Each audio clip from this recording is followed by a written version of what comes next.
Hi, welcome to our YouTube channel, Mundelein Church of the Nazarene. This is episode 30 of our journey through the New Testament. We only got a couple stops left, and today we're going to be at 1 John. Now, we're not going to bother with 2 John or 3 John because, when's the last time you've heard a sermon from either of those two? They're just there because 1 John is there. And so we're not going to really waste time with 2 John or 3 John, but let's spend a little time on 1 John this morning.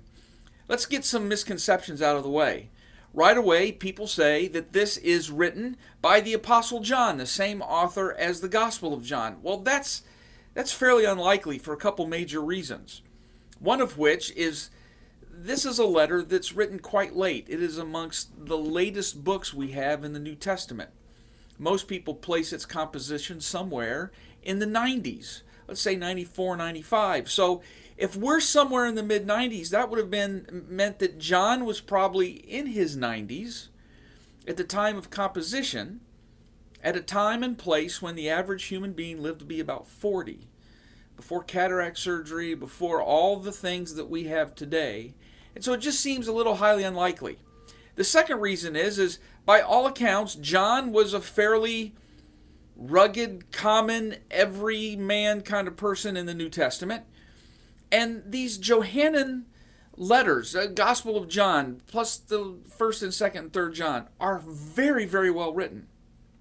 The Greek is very well used. It's fluent. They're deeply philosophical. It just doesn't betray someone of John's upbringing.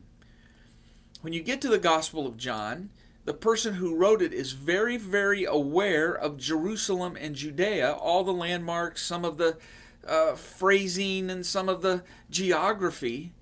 But the Apostle John was from Galilee. So we have a lot of reasons to doubt that it was actually the Apostle John. We also have a church tradition. We have a couple, but one of the church traditions is that John, the Apostle John, died relatively early. He was killed with one of the other disciples. I'm not saying that that's actually what happened, but we do have a church tradition that places the Apostle John's death quite early. We also have a tradition that he lived quite past the deaths of some of the other disciples as well. So that's kind of uncertain. Let's talk about John, this letter probably written quite late. It seems to have been written in response to a certain problem. And you've probably heard the word Gnosticism before. Gnosticism is reflective of Greek philosophical ideas. In a Gnostic world, the physical world is all evil. Your body is evil. Your flesh is evil. Therefore, it would be almost impossible to conceive of a world where God takes on human flesh. God could not possibly be stained with this material body. As a result, there was a philosophical idea called Docetism. Docetism was named after the Greek word dokeo, which means, to seem or to appear. In this, the Son, Christ, only seemed to be human. It kind of went something like this. I'm going to ask you to follow me on this. It's not the easiest thing to follow. If we go back to the Gospel of John, Jesus gets baptized by John the Baptist.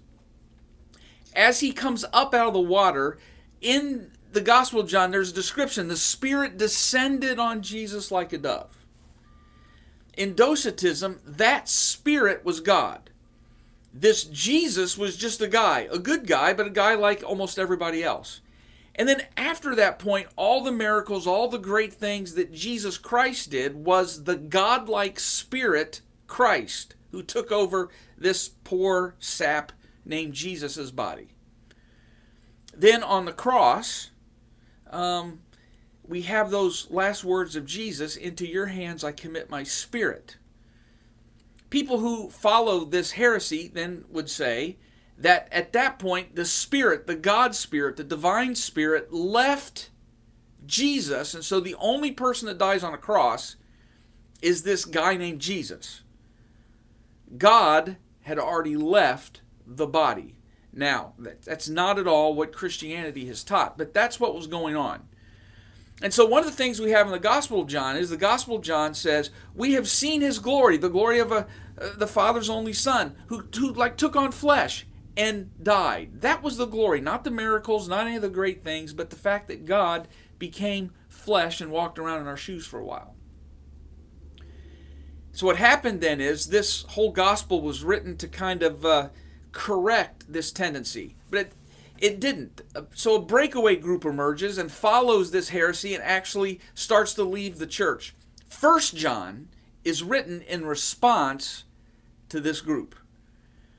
And so it's very broad. They want to tell you that God is love and God is light. And it seems to want to uphold this idea of obedience. And it says that there's a group of people. We don't know exactly what this means. We'll talk more about it next week. But apparently there's a group of people who are pulling away from the church who claimed that they are without sin. Now I'll explain that next week because I think it's important to understand 1 John. But they don't mean what we mean when we say we haven't sinned. But this 1 John is written about this breakaway group trying to correct this idea that God never took on human flesh. And if God never took on human flesh, then his death meant nothing for us. If he didn't take on human flesh, he didn't become human in every way like we are. And the biggest way that Jesus Christ became fully human was when he died on a cross, like all the rest of we humans do.